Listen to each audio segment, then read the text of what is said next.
Okay, let me start with a question. Is it even possible, really, to believe in something you can't begin to imagine? That question kind of gets right to the heart of this modern puzzle we see. We're just swimming in data, right? Information everywhere. And yet you find so many sharp, successful people who seem to operate from a place that just, well, it can't see God. The whole idea often gets dismissed before it's even, considered properly, like wonder's been filed away. So today we're doing a deep dive into what we're calling the no God framework. Yeah. Our sources put this at stage -12 on the modified Engel scale. That's the deepest level of disconnect from anything transcendent. Yeah, that's exactly our mission for this session. We want to really unpack this worldview, try to understand it, look at the hidden costs, and maybe surprisingly, explore how this very framework might paradoxically become a doorway, a path to a fresh encounter with God. And we're drawing from a really rich set of sources today, all looking at this, from a Christian and biblical perspective. It's a fascinating angle on how God reveals himself, even when the whole concept seems, well, unintelligible to some people. Okay, so let's dig in. This no God framework. It's more than just simple disbelief, isn't it? It's not necessarily someone actively angry or fighting against God. Exactly right. Our sources call it a kind of epistemic exile. Mhm. Think about that, being exiled, not from a place, but from the very possibility of knowing God. So the idea of God isn't just unlikely, it often feels completely nonsensical, like a category mistake. His existence is basically ruled out before the question's even fully formed. For someone deep in this, God just isn't a meaningful concept, not part of the reality map. That makes sense, but wow, it sounds incredibly confining. Let's try an analogy, maybe. Picture yourself as a deep-sea diver. Okay. You're totally encased in this heavy pressurized suit, breathing recycled air down on the dark ocean floor. There might be amazing life all around, but you're completely cut off from the surface, right? The sun, the sky, the wind. You just can't perceive anything beyond your own little self-contained bubble. That's a really potent image. Yeah. Or you could think of it maybe as a sealed cosmos, or like living inside a room that has no windows. And in this room, the walls are covered with these incredibly vivid projections of the outside. So detailed, so convincing you mistake them for reality itself. There's no reason to even ask what's beyond the walls, because inside this perfect closed system, every question seems to find its answer right there. The sun's just a light fixture, wind is a fan. There's no inkling that something else might be real. So what holds this sealed cosmos together? What are the bedrock assumptions, the core beliefs? Well, our sources point to mainly three. First, matter is all there is. Everything, from galaxies down to our deepest feelings, it's all ultimately just atoms bumping around. Second, meaning is manufactured. It's not something you discover out there. Truth, value, it's all constructed by biology, evolution, maybe social agreement. We build it. And third, God is unnecessary. Not disproven, maybe, but just irrelevance, like asking, I don't know what gravity thinks about ethics. It just doesn't fit the system. It's a category error for them. And from inside that system, it feels completely logical, doesn't it? Okay, so where did this framework come from? How did it become so widespread? Well, you can trace the roots back, way back to the Enlightenment. That whole era saw this huge surge in confidence in human reason, empirical science, the idea of progress. And slowly, what people used to see as an enchanted universe, a world filled with divine presence, started to get dismantled. The spiritual framework got replaced bit by bit with mechanical explanations, closed loops of cause and effect. The cosmos went from being like a mirror of God to just a machine. And certain thinkers really hammered this home, didn't they? Pushed it into the mainstream consciousness. Oh, absolutely. You've got thinkers like Freud explaining God as basically wishful thinking, psychological projection. Marx famously calling religion the opiate of the masses. Nietzsche declaring God dead, not because God was killed, but because we as humans didn't feel we needed him anymore. And more recently, you have figures like Daniel Dennett or Richard Dawkins who see God not just as unnecessary, but as a dangerous myth holding us back. These ideas seeped into our stories, our culture, into what sociologist Peter Berger called plausibility structures. Plausibility structures, like the social bubbles that determine what seems believable. Exactly. When you live inside one of these structures, believing in God can start to feel as weird, as outdated as believing in, fairies or something. Our education systems, the media we consume, technology, even consumer culture, they all subtly nudge us towards this closed world assumption, make it feel like the default, the normal way things are. So, okay, if someone's really living inside this sealed cosmos, what are the actual costs? This isn't just philosophy, right? It plays out. Oh, definitely not just abstract. The consequences are very real. often quite painful. Our sources talk about relationships fracturing Hmm. because there's no inherent meaning or purpose beyond just what people decide in the moment, moral clarity. That often dissolves into a kind of mushy relativism because if there's no ultimate authority, well, right and wrong become totally subjective, don't they? And you see it in workplaces too.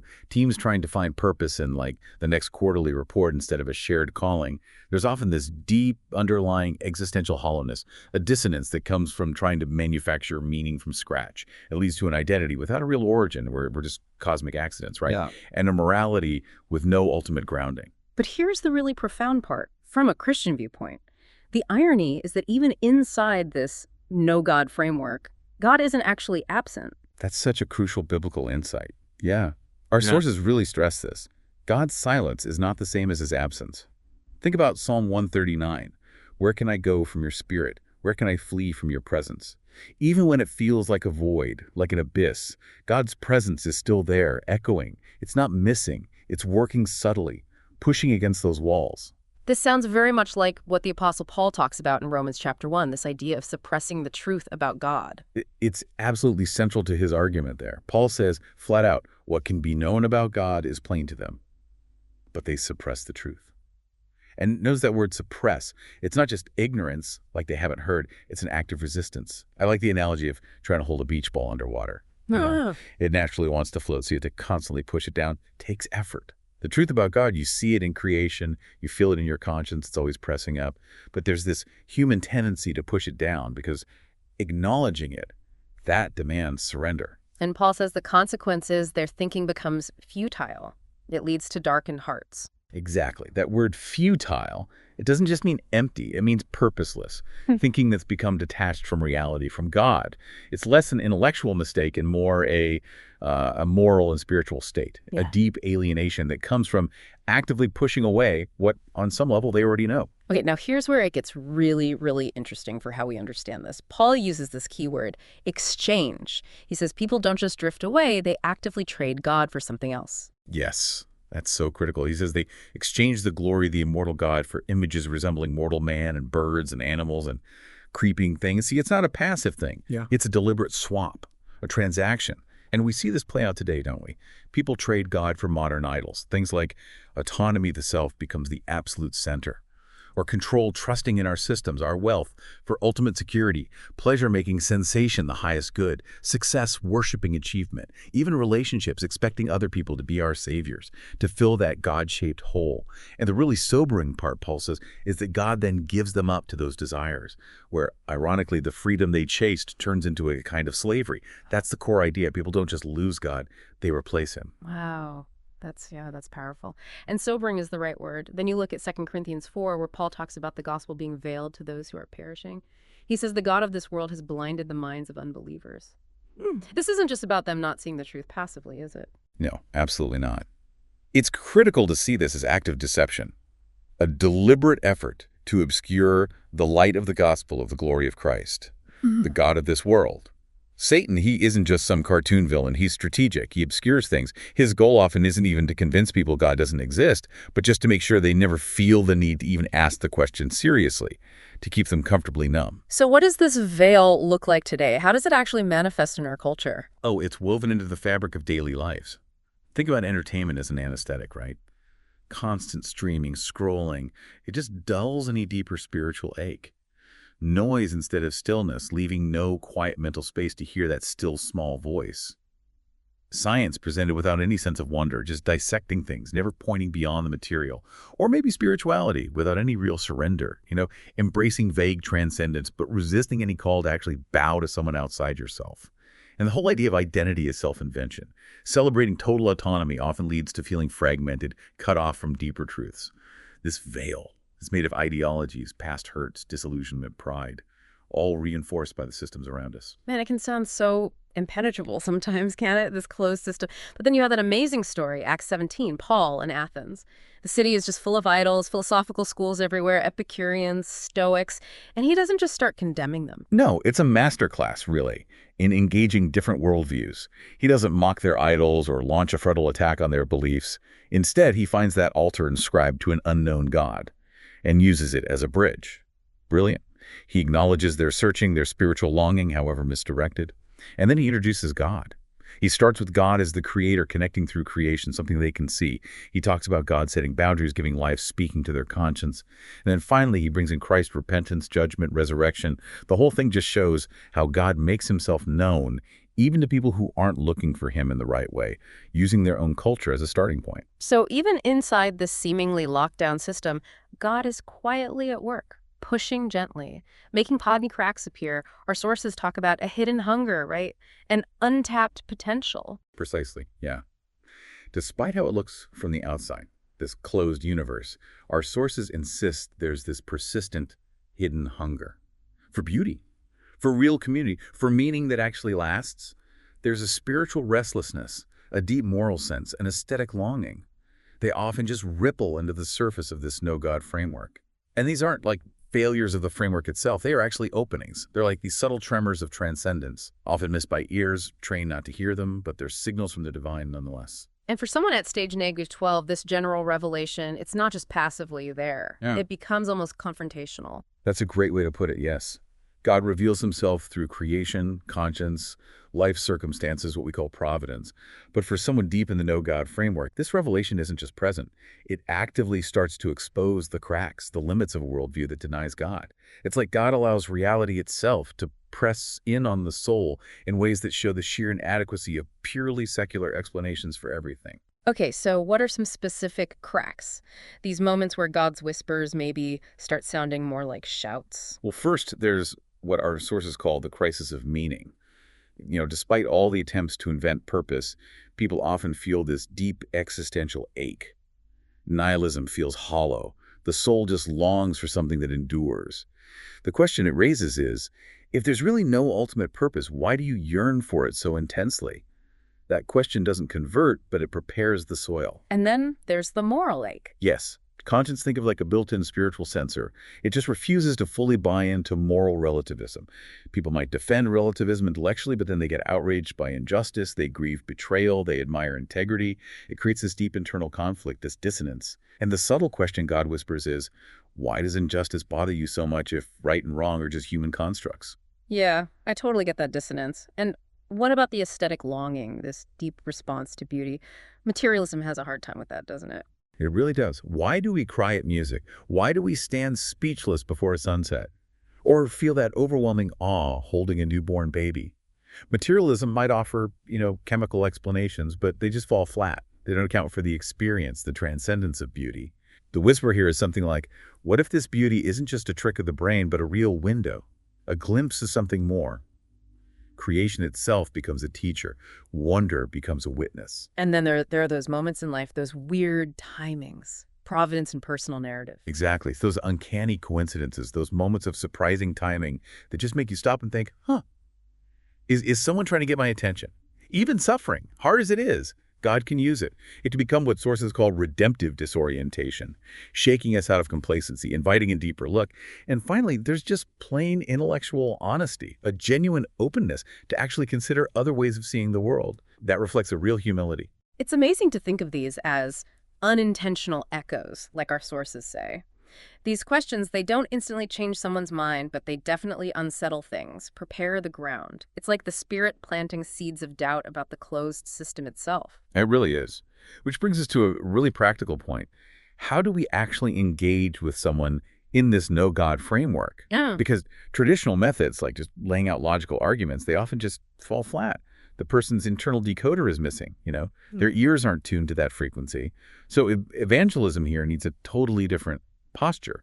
It starts not with talking, but with being present. Okay, so how do we approach this as people trying to connect? Our sources lay out this really compelling three-part approach: intercession, integrity, and incarnation. Let's start with intercession. Cultivating the invisible battlefield. What does it mean? It means prayer is absolutely foundational. It's the primary spiritual work, especially for stage 12, where you might not see outward results quickly. And it's not just passive wishing. It's described as strategic, spirit-led contention. It's wielding the weapon that has to come before any verbal sharing. We pray specifically for those cracks to widen in their sealed cosmos, for their hidden longings to get louder, for God to arrange providential encounters that challenge their assumptions. It's basically engaging in spiritual warfare on behalf of people who don't even know a battle is happening. That makes a ton of sense. And then integrity. Yeah. It's fascinating how central that is, living the truth before you even try to speak it. Yeah, our sources are really clear on this. People are watching us much more closely than they're listening to us. So integrity becomes the first and most persuasive apologetic. It's about wholeness, consistency, being the same person everywhere, truthful, fair, kind, brave, dependable. And humility is key here. It disarms people, makes integrity attractive, not judgmental, practically. It means owning your mistakes quickly, showing consistency when you're under pressure, practicing real relational integrity, keeping promises, being trustworthy. And then the ultimate pattern, incarnation. That immediately makes me think of John 1:1. The Word became flesh and dwelt among us. That's the model for mission, isn't it? It absolutely is. And this isn't some kind of, marketing strategy. It's about genuine closeness, deep empathy, and a lot of patience. It's costly. We're called to be like living parables. Our actions should subtly challenge worldly assumptions, hint at something. No, another. When people see a Christian genuinely forgive when they could hold a grudge or serve others generously with no strings attached, it creates this cognitive dissonance for someone in a closed worldview. They think, why would they do that? That kind of love isn't easily explained away by self-interest. So how does this actually look for professionals, people navigating this framework every day in their jobs? Well, our sources suggest that Christians in all sorts of fields, law, medicine, academia, tech, the arts, they can powerfully live out their faith in ways that create plausibility for the gospel. A lawyer can pursue justice based on a deeper ethic. A doctor can care for the whole person, not just the symptoms. An academic can teach with both rigor and wonder. A tech person can build things that promote true human connection. An artist can create beauty that stirs the soul towards transcendence. Their integrated lives become these quiet, living arguments for God's reality and grace. And as we're trying to engage like this, how do we spot signs of change? What are those little hints, those spiritual tremors that someone might be becoming more open? Yeah, there are definitely things to watch for. First, look for restlessness. That kind of underlying ache, a spiritual homesickness maybe, even if they seem successful on the outside. Second, moral distress. When someone is genuinely wrestling with injustice or guilt, it shows their conscience is alive and kicking against relativism. Third, aesthetic hunger, being deeply moved by beauty in a way that surprises even them. Materialism just doesn't cut it. Fourth, personal crisis. Those times when self-sufficiency collapses, when the ground shakes beneath their feet, that can open things up. And fifth, that intellectual honesty we mentioned. A real willingness to reconsider, to ask questions, showing humility. Now, these aren't conversion moments in themselves. Right, but they're signs of preparatory grace, the Spirit working. Exactly. It's the Spirit gently tilling the soil, stirring something deep down before they even consciously look up. Our job isn't to force the door open, but maybe just to stand patiently in the hallway with them, offering warmth, listening well, and quietly holding a light. All of this really points towards a pretty significant reimagining of mission for the church today, doesn't it? Oh, absolutely. A big shift. We often operate on an Acts 2 model, preaching to people who already share a basic biblical framework. But we increasingly need an Acts 17 model, like Paul in Athens, engaging diverse worldviews that don't share our starting points. This means embracing pre-evangelism, which is really about building genuine relationships first, earning relational capital before trying to spend spiritual capital. It means showing the gospel through our lives before maybe we even get a chance to articulate it, listening way more than we talk, serving without an agenda. So what does that imply for how local churches equip their people? Well, churches need to become more like equipping hubs, sending out everyday believers as, essentially, missionaries into their normal secular environments, workplaces, schools, neighborhoods, online spaces. The credibility of what happens on Sunday increasingly relies on how faith is lived out Monday through Saturday. It also calls for a much more holistic kind of apologetics, moving beyond just logic and arguments, which are still important, but integrating imagination, story, art, beauty, and authentic community. We need to demonstrate that Christianity isn't just true, but also good, beautiful, and deeply coherent. And how do we do that? Engage culturally like that without getting watered down or compromising? I think the model is Jesus himself. He was fully present in his culture. He ate with people, talked their language, engaged their issues, but he was never absorbed by it or compromised. The church could aim to be like an embassy in a foreign land, fluent in the local language, understanding the culture, building bridges, but always clear about its ultimate allegiance to its king. This could mean commissioning artists, getting involved in local justice issues as an expression of faith, practicing radical hospitality. And it sounds like we need to redefine success, too, if we're playing the long game here. Definitely. Success can't just be measured by quick conversions, especially in this context. It needs to be about faithful presence, as some writers put it, about a long obedience in the same direction. We need to learn to celebrate the small shifts, the quiet breakthroughs, the planting of seeds as real victories. The mission field today is relational, cultural, existential, not just geographical. You know, it strikes me that the no-God framework, it creates this very convincing illusion of self-sufficiency, of autonomous light. Like humanity can just light its own way. But as we've explored, that deep hunger is still there. And God is already working within that framework, quietly finding the cracks. That's the incredible hope in all this. Yes, Yeah. the light shines in the darkness, and the darkness ultimately hasn't overcome it and won't. God isn't politely waiting outside the door of secular thought. He's already inside, disrupting its false peace, stirring that restlessness, gently widening those cracks in the foundation. So what does this mean for you listening right now? Well, maybe the call isn't to try and smash open the shell of the no-God framework with arguments alone. Maybe it's more about embodying the sound of the coming light, as one source put it. Your prayers, their frontline spiritual work, cultivating that invisible battlefield. And your life, lived out with integrity and love. It can be a silent sermon, a kind of sacrament, a visible sign pointing to an invisible grace, hinting at a reality bigger than what we can see or measure. And maybe here's a final thought, something provocative to chew on. Even when God seems utterly unimaginable to someone, he is already profoundly at work in their life. So consider this. How might your faithful presence, those quiet, consistent acts of prayer, integrity, and incarnational love, how might that be the very invitation someone needs to begin suspecting God's reality long before they ever consciously knew they should be looking for him? We hope this deep dive gives you much to reflect on and perhaps reshapes a little how you approach your life and your mission in the world around you.